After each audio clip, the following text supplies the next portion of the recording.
nze wamma kushiba nkubuulira mazima bannamawulire ndowooza mukakwate kano munaakatema bino bya ddala kushiba kuwa nkiridde bulungi daga kushiba nkuwa musoka mukubire ku ngalo shiba bannayo mukubireko abayimbi mikwano gyaffe Lydia Jasmine Yamamulo kapakati mubakubireko engalo always ate bashiba Onyx mwekubire ku ngalo always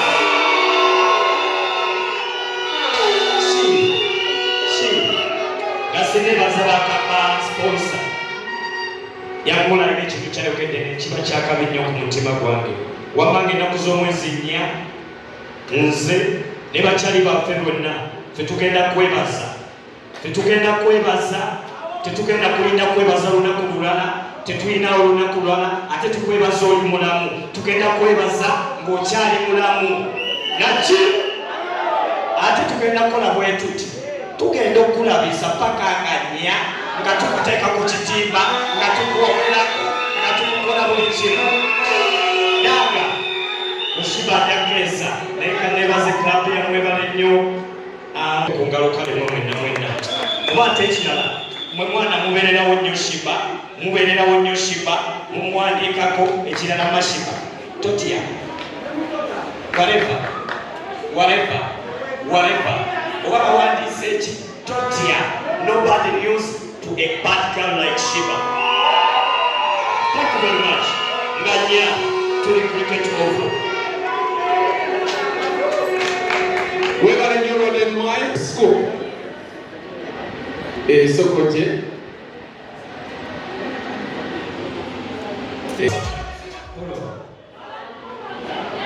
Nange ndi musanyufu nnyo okuba ali wano lwa leero. Omukyalo ono awadde omukisa buli muyimbi amutuukirira. Nze njagala okwogera amazima simutuukirira ngako olunaku lwabwe olusoose okumulabako bya ddala naye era bampadde omukisa era nenjogerako ku press conference. Bambi basaba bashiba Onyx nsooke muba akalulu ka Shiba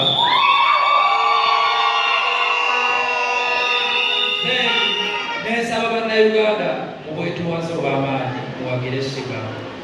kubanga omukyalo ono tumuyingiddeko ebintu bingi nga ffe abatandika omukyalo nekkiririzaamu nnyo ekisusse akuleetera olowooza gwe atekkiririzaamu tekifo kyolimu kikyamu. Shiba kwagaliza olunaku olulungi ng'ennaku z'omwezi nnya amanya gange bapita Sikokulama bashiba Onyx bwe bali mwagala nnyo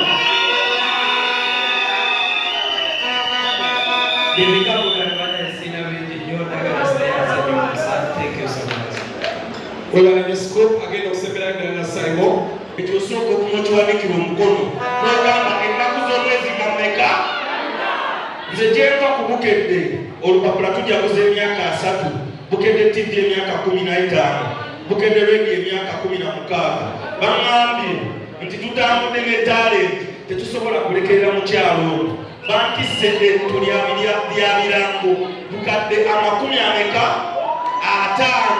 era bangambye bakama bange nti ebyaddaladdala agenda awummule tunaawandiika kwani byonna muyinza obikola byonna muyinza okubyogera muka Katonda mukulu yayingira ddala bwe bayita ba Big 3 byonna musobola okubyogera byonna omanyi tuddeyo ne tuzalawo eryaddala naye omuntu aga mubaka Brown bwetu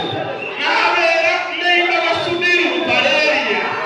bw'otagenda nga nja kumwebaza oba oyina ensobi n'olwekyo fenna bukedde bakama bange bantumye ne baŋŋamba nti munnaye byonna byonna biba bisobye biba bikoze eki byonna ize era okuva kati mpaka nga nnya wali wawo wali waki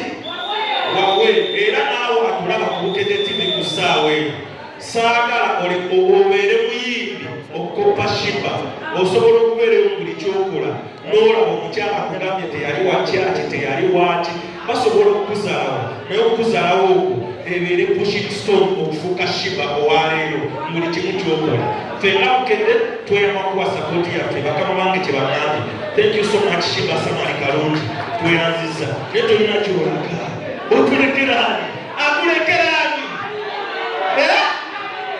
akulekeraani akulekera pingi tweyanziza mushiba tweyanzeeka and of course response okumula gwange honest speaking kasi ogendemu omukyala abanabirako tebawumule awo bafunye blueprint emala to keep on going on their own for some time paka wenagumawo but to be honest luno oluwumula mbadde lwetaavu siyinza kubanyonyola naye toyinza kubeera ku stage myaka 20 kubanga kuba 15 ndi ku luguudo wuyo kigali karioke wuyowa mbadde ku luguudo emyaka 20 nga sikkirizibwa kulwana mbadde kisaba break katonda emyaka ng'esatu emabega gagaba nange I need God I need some break naye katonda yasazeewo namba break mugere ekyasinze ennungi so ngenda kugitwala break eyo njagale tegenda kulwawo nnyo I promise you I'm not going to take so long I never shibawulikise mwagala nakiwulira yadde but I promise you I'll come back better omanyi nessimu ezikira omuliro nessimu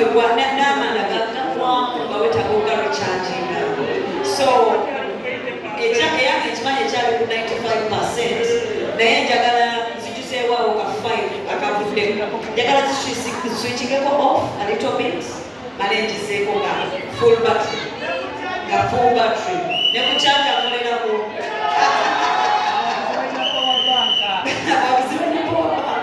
that's a nice one to answer omwami ono abuuziza ati short ekyasinza okuba challenging buli sho to be honest oba oyagala omulimu gwokola mwabamanyi nti abakola emirimu gye baagala buli kyokola kibeera challenging waliwo ekisingako ekirala naye buli kisho gyokola ebeera challenging muyimbi bannange bonna bakimanyi teri sho etakuchallenging sho ekyasinze okuchallenging as omuntu was the battle lwaki yaliko negativity nyingi nnyo ate sitambula bwentyo